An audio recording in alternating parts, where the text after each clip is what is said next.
Welcome to the Indian Tech Icon Spotlight, Silicon Valley chapter, where we bring to you stories of powerful leaders driving innovation and transformation at the heart of the world's biggest innovation hub. Let's welcome our guest, Divya Rajagopalan, who is a powerful force in digital transformation and growth and turning bold ideas into powerful results. Hi, Divya. Hi, how are you? Doing great, thank you. And it's an absolute delight to have you with us today. Thanks for joining us. Good to meet you as well. Thank you. So we're excited to learn more about your journey and your experiences. So are you ready? Shall we get started? I'm ready. Perfect.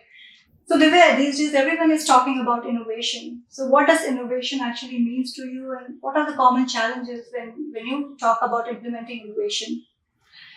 Innovation means staying one step ahead of your competitors, which means that you have to be able to understand your product and continue to make new things with your products. In these days, AI is leading the entire chapter, right? So for me, the most important is to ensure you're continuing to innovate, but leading with AI in your innovation.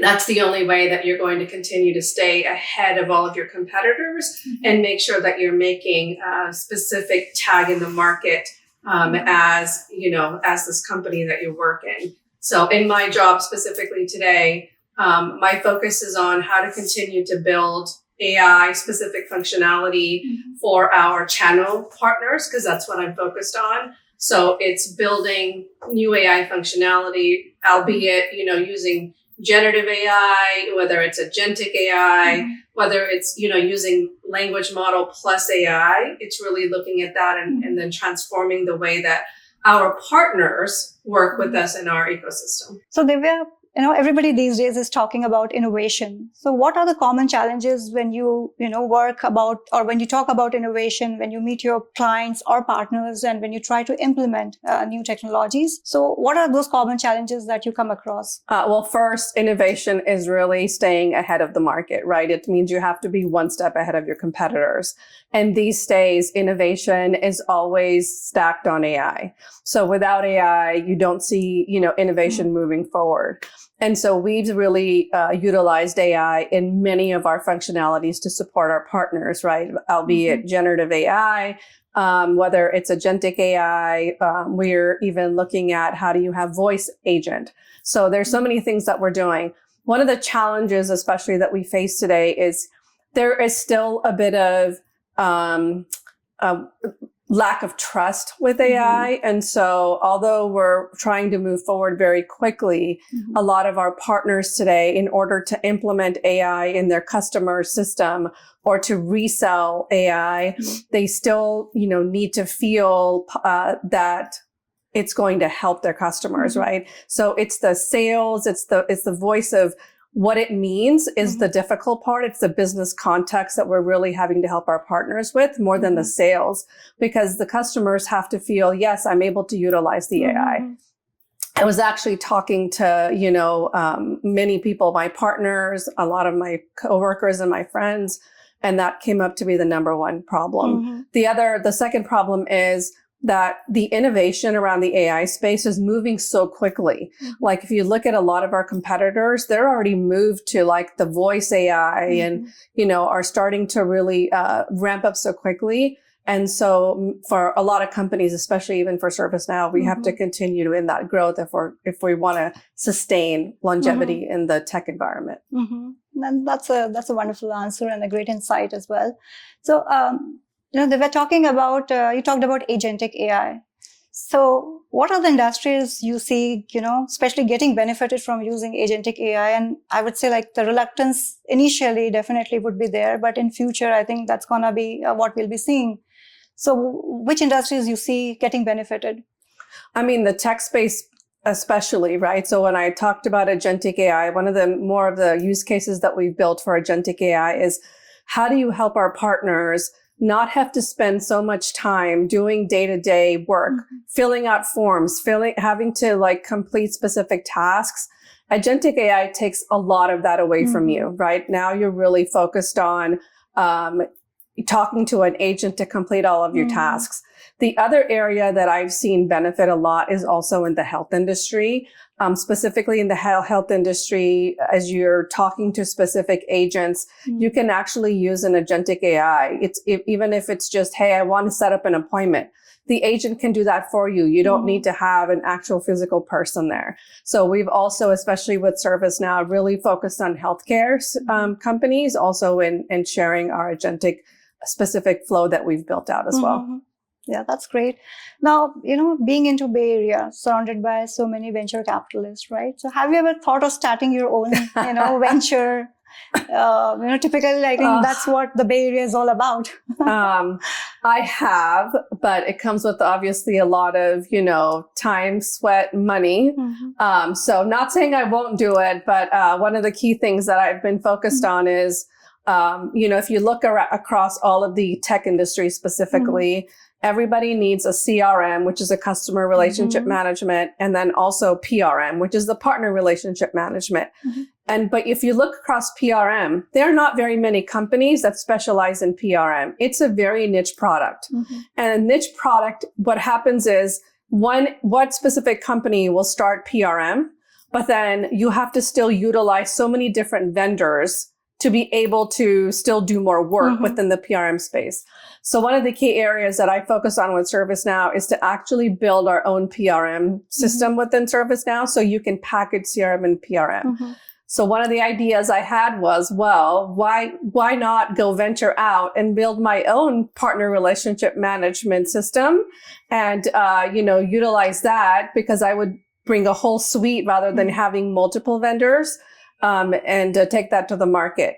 So it's just a concept. Tried to get my own license even with ServiceNow so that, it becomes trademark and it becomes mine, but I haven't gone that route yet. By the way, you just leaked your startup idea. I know, I did. So wish you good luck with that. So Divya, let's talk a bit about leadership style. Like, is there any leadership motto or a mantra that you live by? I am 100% a servant leader. I believe in being very involved with your team, helping where they need support, whether it's jumping in and doing it yourself. So I've always been a servant leader throughout my career.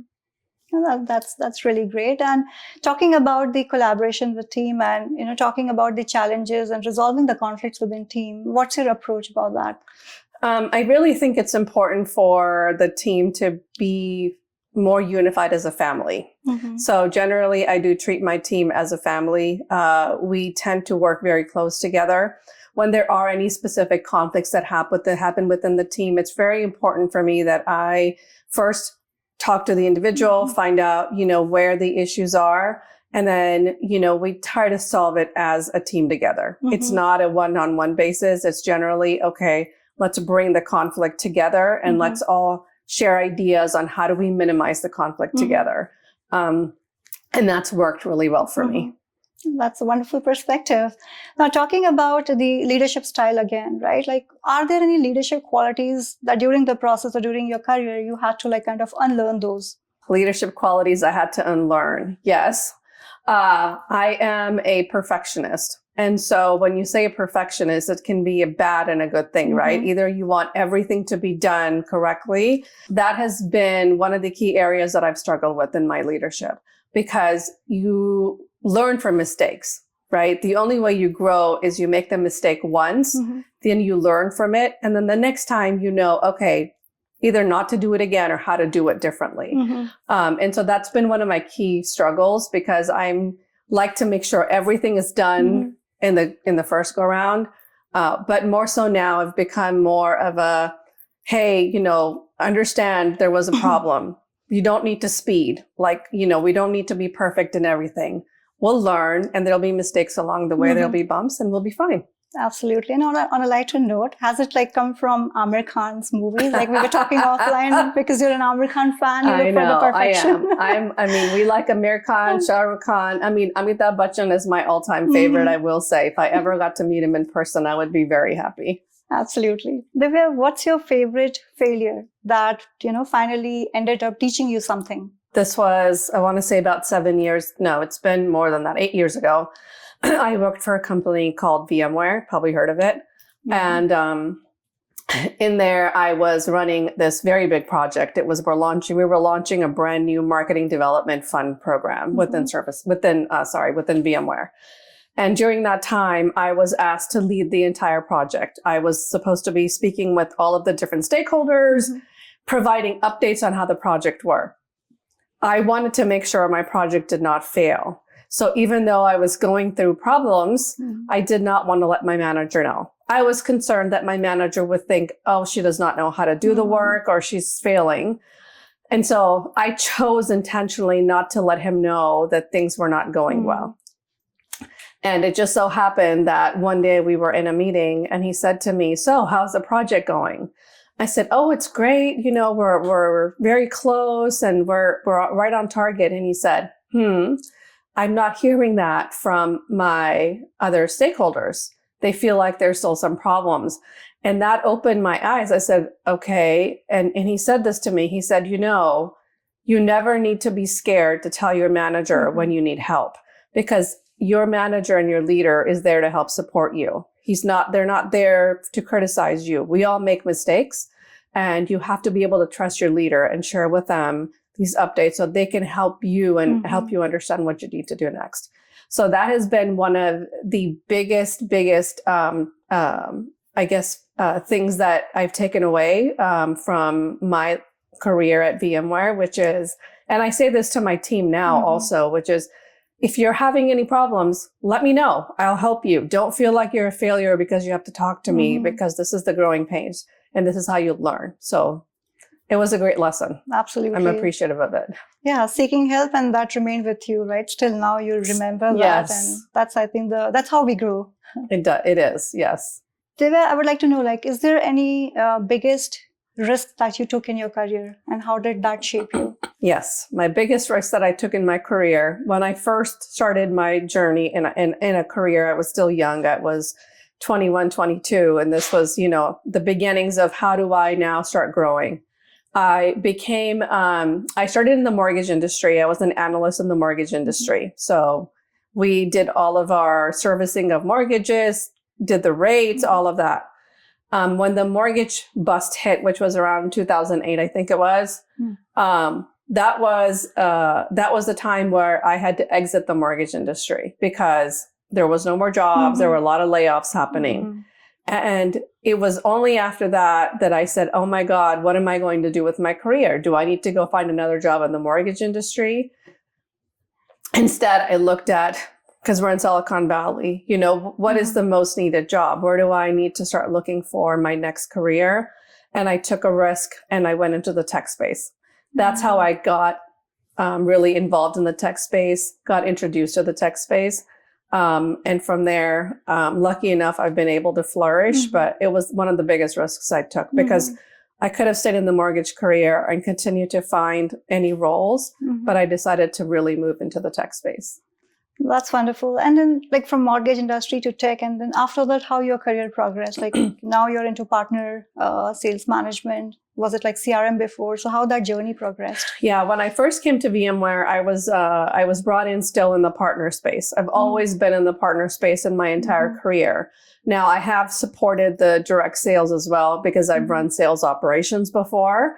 But my career progressed because I think I had a wonderful network of individuals. I kept close to people that were going to support me in my growth. Unfortunately, I did that a little later in my career. But I've been able to really, lean on my mentors. I've been able to lean on a lot of strong women to help me in my career journey. And honestly, it's also for women, especially in these days, it's not as easy to speak up, right? It's not easy to say, I'm ready for my next career journey. I want a promotion. And this is why I deserve it. It's not easy for women to say that, especially, in my opinion, Indian women, right? We're very silent. We're very much like behind the scenes. And I really needed to change that appearance. And so I found my voice and I spoke up a lot more in meetings. I voiced my need to continue to grow and move up in the ecosystem. Found some very strong women and men that were in leadership positions to be my advocate, who would then stay with me and kind of help me throughout. So that's how my career has progressed. And a lot of it's also, me being able to continue to work hard and be able to share, where my successes have been with the company and the leaders there. That's really helped me as well. And that's a wonderful kind of insight, like not hesitating and speaking up. And you very well said, like it's a problem, especially with Indian women, that they don't speak up. So they were talking about, again, the innovation. So how have you seen the transformation happening in channel sales? Yeah, I mean, I can talk about ServiceNow because when I first started, we were a smaller company. We were just starting to grow, and channel sales was less than 1% of ServiceNow's business, right? It was very much direct sales. But over the years, the company, CEO, Bill McDermott now has really focused on the only way we're going to get to like a 10 billion company is to make sure the partners are along for the ride. And that really means, how do you ensure that it's partner-led, right? Whether it's through a resale motion, whether it's through a partner implementing, it's putting a lot of specific investments in place. It's offering incentives to our partners. It's removing channel conflict, because that's one of the biggest issues with companies, which is direct sales always want to make sure they're in the opportunity closing it. And then when you bring a partner in, sometimes it's more difficult because they feel like they're going to lose their commission, right? And so the company's done really well in trying to minimize channel conflict, bringing that. But then moving to transformation, we have built, personalized portal for our partners. We're really focused on, again, the AI perspective, right? How to bring AI to our partners. One example we just did was we built an agentic AI for deal registration. And if you know deal registration, it's where partners will register deals into the system. We transformed the entire process because we didn't want partners to complete forms in the tool. And we created an agent for it. So the agent now simply takes in the information. We even did it through email. The partner can just send an email, agent picks it up and creates the deal registration for them. So from a transformation-led perspective, we're looking at partner first, and we're trying to figure out like the amount of overhead cost that they have in place today, right? How do you minimize their overhead cost so that they're focused on sales rather than operations? And so we've been doing a lot from a transformation perspective on that. Thanks for sharing that experience with us. Yeah. So Divya, now I'll be shifting your gaze a little bit over here, and would like to know more about your hometown, about your early days and your roots from India. Sure. So I was born in New Delhi, and we moved to Bombay when it was still Bombay, not Mumbai. So I will always still refer to it as Bombay. I lived in New Delhi for a few years and then moved to Bombay. And the reason for the move to Bombay is my mom and her dad and my uncle, cousins lived there. My dad came abroad. My dad used to work for the American Embassy in India. And so he got an opportunity to move to the United States. It was, you can take a free green card, move your family. And so he said, yes, I want my children to have the best education. So he moved us into the United States. So we lived in Bombay while my dad was looking for work in the US. And when he finally found his job, we first put our roots down in North Carolina. We lived in North Carolina for about 5 years. And I will tell you, it was probably one of the most difficult times of my life because coming from India, where you're surrounded by your people, and then moving to North Carolina, where all you see is either, it's just one color. Yes. It was very hard to maneuver around. You have a specific set of friends that you're with. And then years later, we came to California, and I've been in California ever since. And my parents are still in the United States. We're 3 sisters. And the one thing I will say is my dad has always taught us to take care of ourselves, not be dependent, and make sure that, we always are thinking about how to be, giving us like success specific opportunities or giving us stories of how to be successful. So I owe a lot of my success also to my father. Well, that's like a kind of wonderful to know about your childhood. So how about the things have evolved or you would have seen so they were based on your experience. What according to you are the common challenges that women in general or women from India, they face in their professional life? Okay, so when I did my interview with the women, Indian women that were working in tech space, there were quite a few that came out that stood out to me because it was common amongst many of the women. The first one they talked about is networking. Because in order to move up in your career, you have to network. You have to get to know people in your company. You have to network with leadership, right?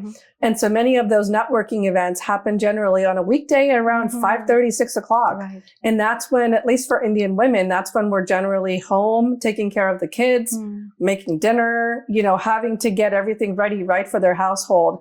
And so they really felt like it was taking away an opportunity for them to meet right people at their work. Right. That was one specific one. The second one that they mentioned was many of these events ended up being held in like a place that didn't offer a lot of options for food. It was all, non-vegetarian. Many of the women are vegetarian. They don't drink. And it ended up becoming usually like happy hour when there's, when drinking's happening. Yeah. So they felt that deterred them from really entertaining the network idea, right? They would rather not do that.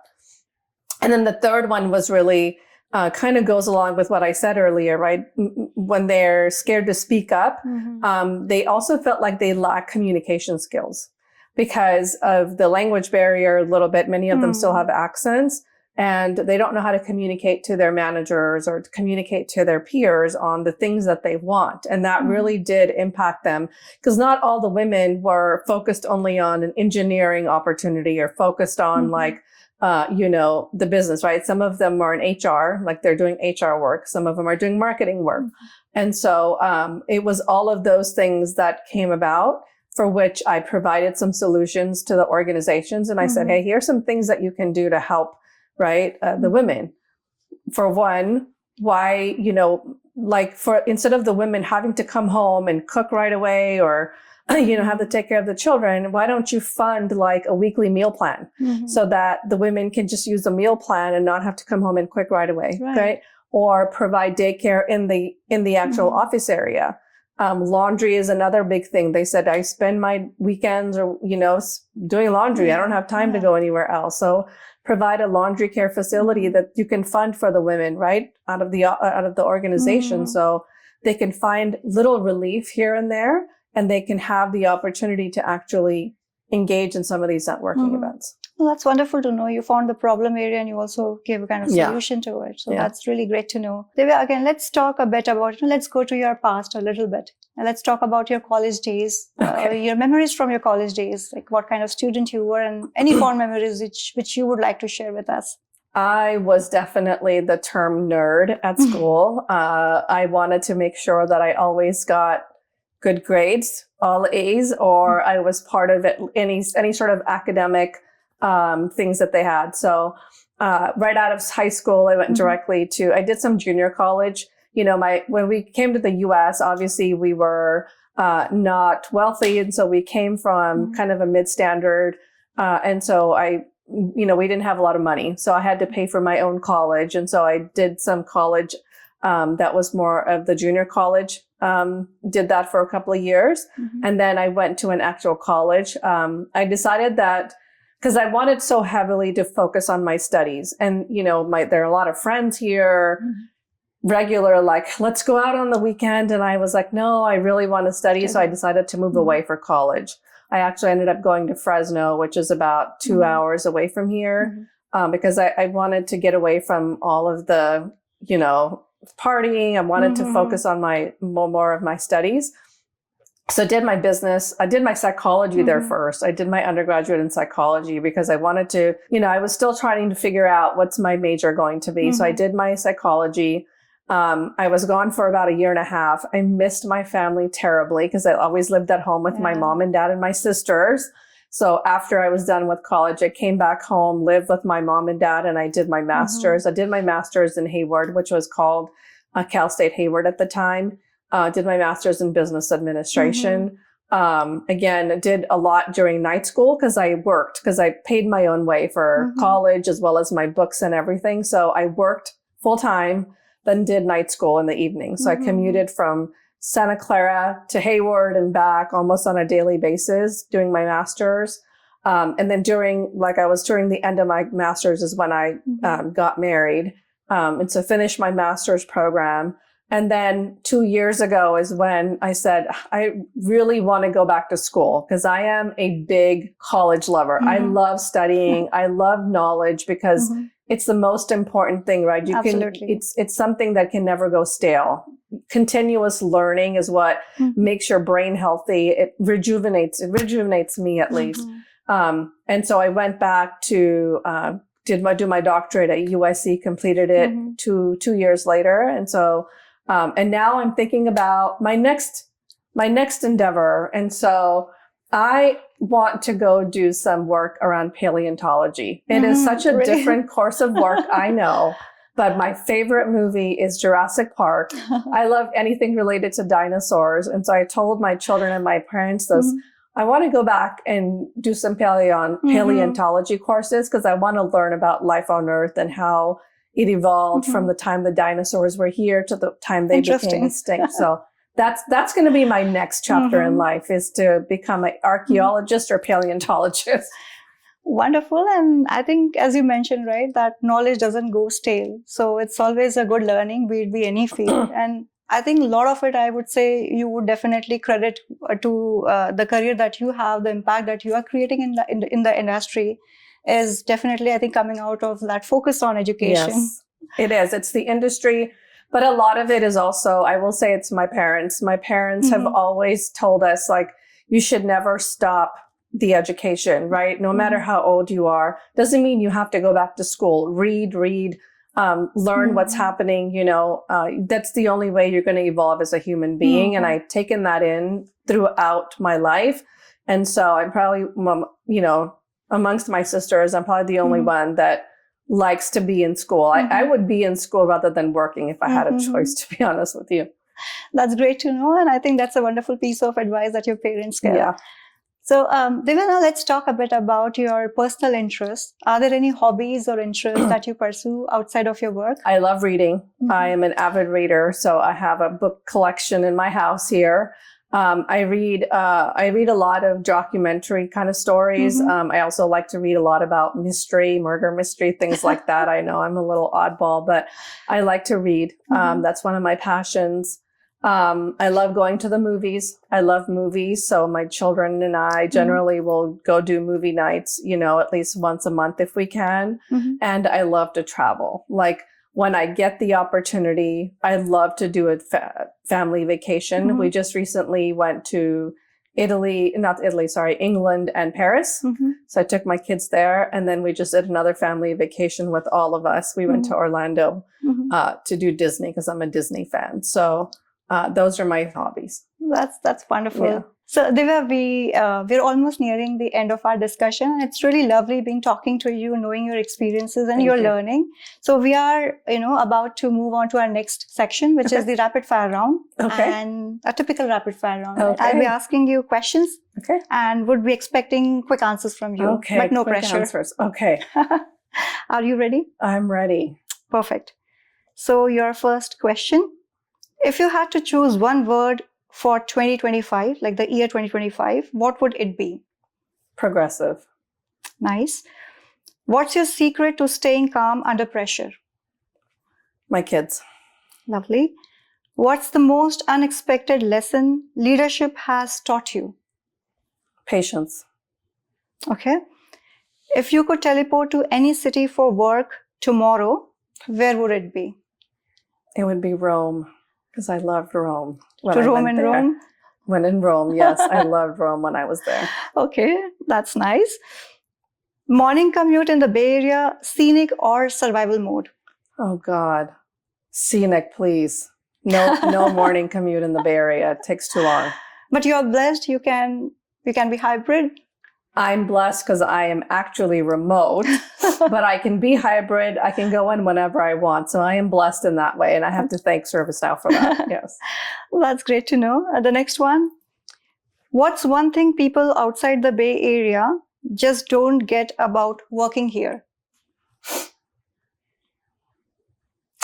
Opportunities. Okay, right.